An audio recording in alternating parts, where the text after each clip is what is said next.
Welcome to my vlog! Charot! By the way, I am Kyla Vicanyete, your future law enforcer. So, on this vlog, I'm going to give you some facts and information about the LTTE. But wait, I know you're not that familiar with this LTTE. So, keep watching my vlog and enjoy! Let's go! Let's go! Now, let me ask you, do you know what does this LTTE means? I think you noticed na kanina ko pa sinasabi kung ano yung LTTE, pero hindi ko sinabi kung ano ang meaning nito. So now, LTTE means Liberation Tigers of Tamil Eelam. Now, I'm going to tell you on what is the overview and the background of the LTTE or the Liberation Tigers of Tamil Eelam. The Liberation Tigers of Tamil Eelam were a militant group fighting for an independent homeland for Hindu Tamils in northeastern Sri Lanka. During the 1980s, the LTTE defeated a number of different Tamil militant groups, emerging as the dominant group by the end of the decade.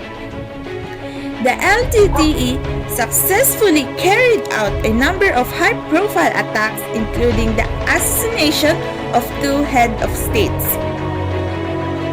The LTTE were also notorious for their use of suicide terrorism, perpetrated by their elite suicide bombing unit known as the Black Tigers. Now, the leadership or who were the leaders of the LTTE or the Liberation Tigers of Tamil Eelam? Vallupillai Prabhakaran from 1976 to 2009. Prabhakaran was LTTE's founder and chief leader. He was the head of the Central Governing Committee of the LTTE, which controlled the LTTE's military wing and subordinate political wing. Prabhakaran was killed on May 19, 2009 in an ambush by Sri Lankan forces as he was trying to flee the area in northern Karayamaluya Kaval. His death is generally considered to mark the official end of the organization's existence and the Sri Lankan Civil War. Shanmugalingan Sivashankar, commonly known as Putu Aman, from 1981 to 2009. Aman was the LTTE intelligence wing chief and was second in command after Prabhakaran. He was also killed in May 19, 2009, ambush along with Prabhakaran. LTTE is nationalist. Its primary goal was to attain an independent state for Sri Lankan Tamils, known as Tamil Eelam, in the northern and eastern Sri Lanka, where the majority of Sri Lankan Tamils reside.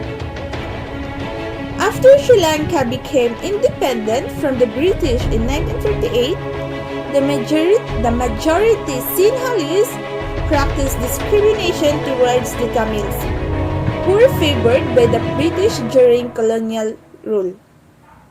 For example, in 1972, the Sinhalese declared Buddhism as Sri Lanka's national religion. Prabhakaran, the group's leader, stressed that a struggle for Eelam is a demand of the Tamil people, not only of the LTTE. Although separatist ideology has dominated the LTTE's characterization, Prabhakaran stated in a 2000 press conference that the LTTE's desired self-discrimination entailed autonomy and self-rule, not necessarily statehood and secession from the rest of Sri Lanka. So, disclaimer, these are some selected major attacks in the militant organization's history. It is not a comprehensive listing but captures some of the most famous attacks and turning points during the campaign. The first major attack was on May 14, 1985. The gunfire attack on Sri Lankan Buddhist holy site in Anuradhapura, which was 146 was killed and 100 wounded. And the last major attack was on May 9, 2019, an attack on civilians in Mullaitivu, northern province, Sri Lanka, in which 19 was wounded and 19 was killed. State sponsors and external influences. India's intelligence service, known as the Research and Analyst Wing, is believed to have provided training and weaponry to the LTTE up until the mid-1980s.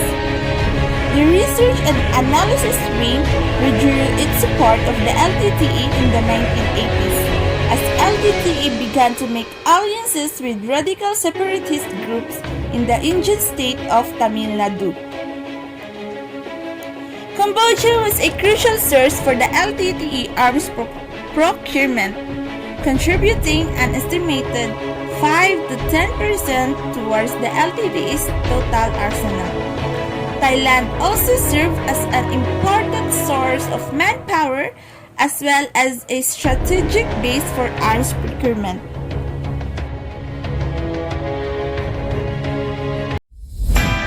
So, that's all. Thank you for watching my vlog. I hope you learned something from the LTTE, which is the Liberation Tigers of Tamil Eelam.